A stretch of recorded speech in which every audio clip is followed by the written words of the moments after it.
Corporator Samad भाई, corporator Murtuza भाई, महाराष्ट्र से आए हुए हमारे महाराष्ट्र जॉइंट सेक्रेटरी शफीउल्लाह काजी साहब, हमारे महाराष्ट्र यूथ प्रेसिडेंट अब्दुल खान साहब, और आपकी जो कि आज से विधायकी का इलेक्शन कंडक्ट करने वाले हमारे मुखिया मोहम्मद मुर्शिद आलम खान साहब, तमाम मेरे सामने मौजूद हमारे बुजुर्ग, हमारे नौजवान साथियों और दूर दूर पर्दानशी खड़ी हुई हमारी पर्दानशी इज्जतदार माँ बहनों, अस्सलाम वालेकुम व रहमतुल्लाहि व बरकातुहू। मेरे भाइयों, हम पिछले 10 से 12 दिनों से हिमाचल में आए हुए हैं। हमें बैरिस्टर असदुद्दीन ओवैसी साहब ने आप लोगों के दरमियान भेजा। हम आज मुखिया मुर्शिद आलम साहब के लिए जब गांव-गांव गए, हमने आपकी पंचायतों का सर्वे किया, हमने वहां पर जाकर के लोगों से मुलाकात की। यकीन मानिए, हमें बहुत यानी दिल से बुरा लगता था यहाँ के हालात देख करके। हमें एहसास हुआ कि क्यों बैरिस्टर असदुद्दीन ओवैसी साहब हिमाचल को इतना चाहते, इतनी तरफ रखते इस हिमाचल के लिए कि वो यहाँ पर आज महाराष्ट्र में हमारे इलेक्शन होने के बावजूद भी हमें कहा कि यहाँ पर आइए, पहले हिमाचल को हमको जिताना है और यहाँ के लोगों का मुस्तकबिल बदलना है।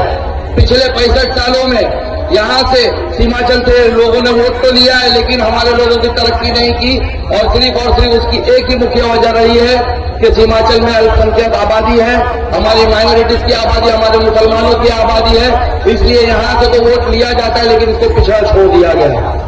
आइए आप लोग गांव-गांव जाकर के बताइए लोगों को कि अब वक्त आ गया है इसे बदल जाने का, अब वक्त आया है हिमाचल को तरक्की कराने का, अब वक्त आया है यहाँ पर आपकी जमात को लाने का।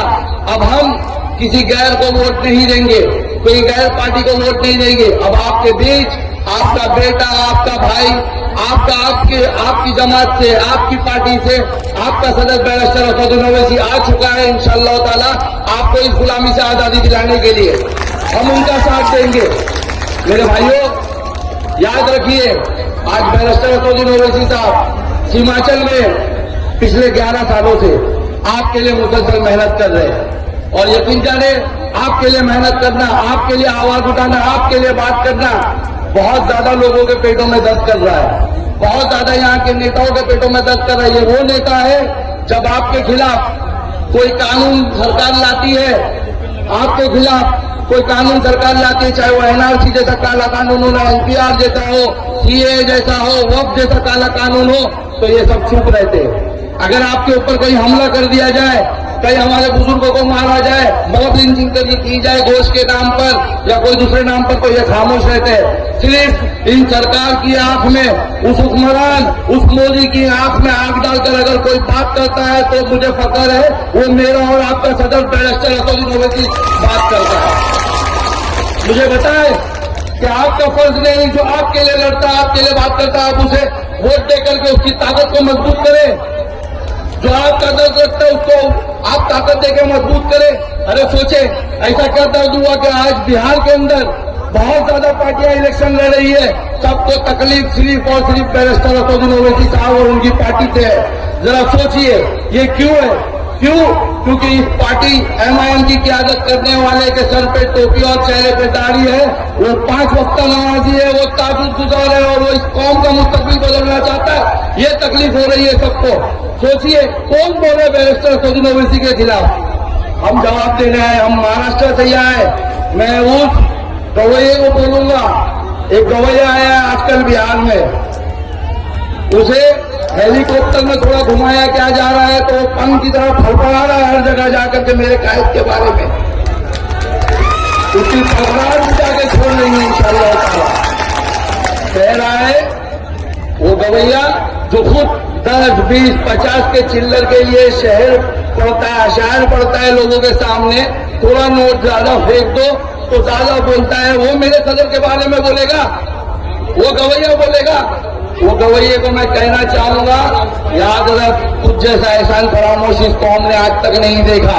जिस राज्यसभा में तू है ना, वहां पर इसी पार्टी के एहसानों तले तू पहुंचा है और आज इसके खिलाफ बोल रहे हैं। जो शौहरत तुझे हिंदुस्तान भर में मिली है ना, वो हमारे सदर अकबरुद्दीन ओवैसी साहब के लिए शेर पढ़ने पे मिली है। यह तो तेरी औकात 10-20 से ज्यादा नहीं है। और होने में ये इलेक्शन फिर राज्यसभा के लिए आएगा ना, जिस तरह पिछली बार महाराष्ट्र में 2 वोट लिए हमसे भीख मांग करके और राज्यसभा मेंबर बना।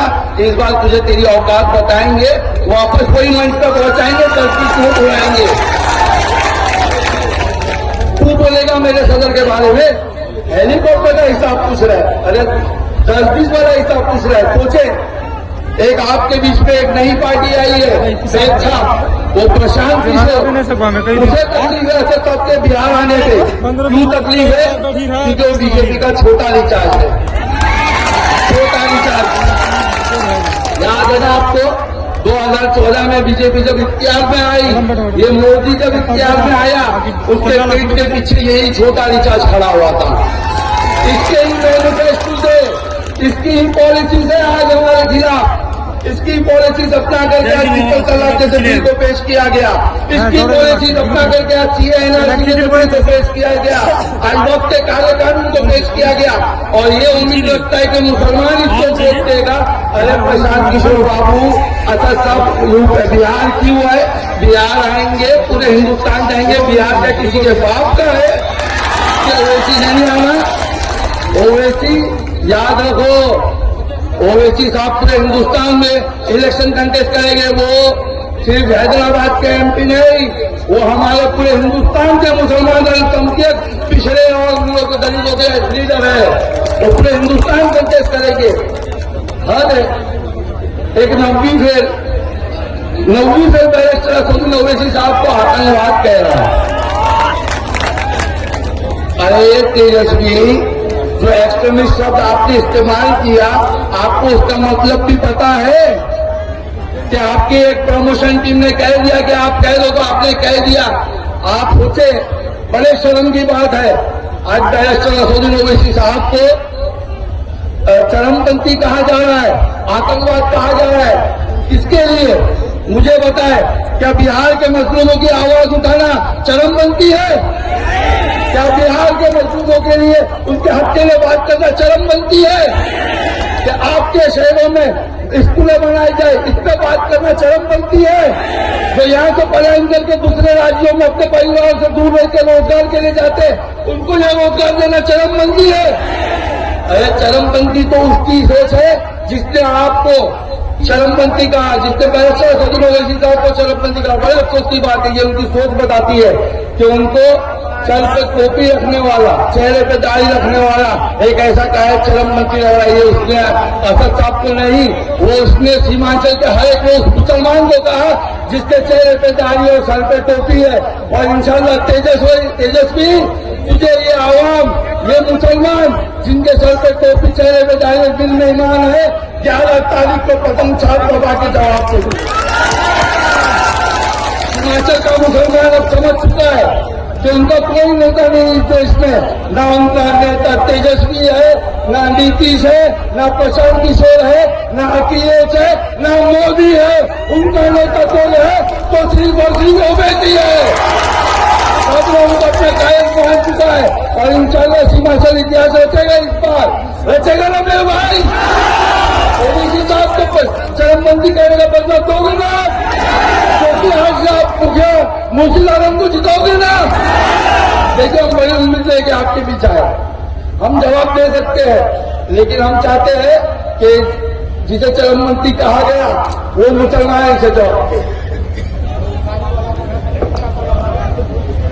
देखिए, मैं ज्यादा वक्त नहीं लूंगा। अभी हमारे भाई यहाँ पर एक बात बता रहे थे, मैंने मंजर साहब को सुना, उन्होंने कहा कि असद ओवैसी साहब की बेटी की शादी थी और वो उस वक्त आपके लिए सांसद में, जब मैं आपको डेट बताता हूँ, पूछिए जरा उस तेजस्वी से, जब ट्रिपल तलाक का बिल सांसद में, जब ट्रिपल तलाक का बिल 27 दिसंबर 2018 को पेश किया गया, कहा था वो, और उसके लीडर कहाँ थे? याद रखिए, वो आप बैरिस्टर असदुद्दीन ओवैसी साहब को, और मैं आपको गवाही देता हूँ इस बात की कि हम हैदराबाद में थे, हम महाराष्ट्र के लोग हैदराबाद में थे, हम उनके मेहमान थे, क्योंकि उस वक्त हमारे सदर साहब की बेटी की शादी थी। वहां पर आप सोचिए, आपके घर में शादी होगी, आप कहीं जाओगे? अपना शहर छोड़ के, अपना घर छोड़ के जाओगे? लेकिन बैरिस्टर असदुद्दीन ओवैसी साहब गए। बैरिस्टर असदुद्दीन ओवैसी साहब उस दिन भी अपने घर में अपनी बेटी की शादी के वक्त भी मेहमान उनके घर में पड़े फिर भी वो पार्लियामेंट में इस देश की बेटियों के लिए आवाज उठा रहे थे। कहाँ मिलेगा ऐसा लीडर, कहाँ मिलेगा मेरे भाई? बताए, उनके घर में शादी थी, उनकी बेटी की शादी थी, फिर भी इस देश की बेटियों के लिए आवाज उठा रहे थे। मैं मेरी बहनों से कहना चाहूंगा, कोई नहीं आने वाला आपके हक की लड़ाई लड़ने। आप बैरिस्टर असदुद्दीन ओवैसी साहब को मजबूत करिए। अल्हम्दुलिल्लाह। देखिए, मैं मेरी बातों को खत्म करने से पहले, जैसा हमारे भाई ने कहा, बस मैं एक चीज कहना चाहता हूँ। मुझे एक सवाल का जवाब दीजिए। एनआरसी पे कौन बोला? एनपीआर पे कौन बोला? सीए पे कौन बोला? हमारी नौकरी की मोती पे कौन बोला? वक्त के काले कानून के खिलाफ कौन बोला? तो हमारा वोट किसको देंगे?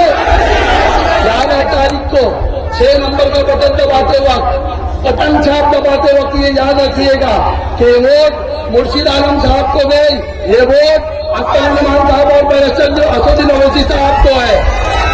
और इंशाअल्लाह पूरी उम्मीद है हमें कि मुखिया मुर्शिद आलम साहब, हम उनकी 36 पंचायतों में घूमे, 38 पंचायतों में गए, उसमें से हमने उनकी 3 पंचायत देखी। अरे सरकार के बने हुए रोड उखड़ गए, लेकिन इनके बनाए हुए रोड जो के तो है। तो सोचिए, विधायक बनने के बाद झोंकी हाट में कैसा विकास होगा इंशाअल्लाह ताला। बड़ी उम्मीद है कि मैं वापस एक छोटी अपील के साथ मेरी बातों को खत्म करता हूँ। 11 तारीख को पूरे झोंकी हाट में क्या उड़ेगी? क्या उड़ेगी?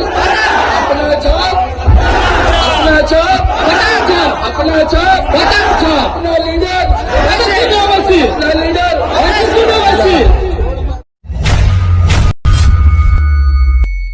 चैनल को सब्सक्राइब, लाइक, कमेंट, शेयर करें और बेल आइकन दबाना ना भूलें।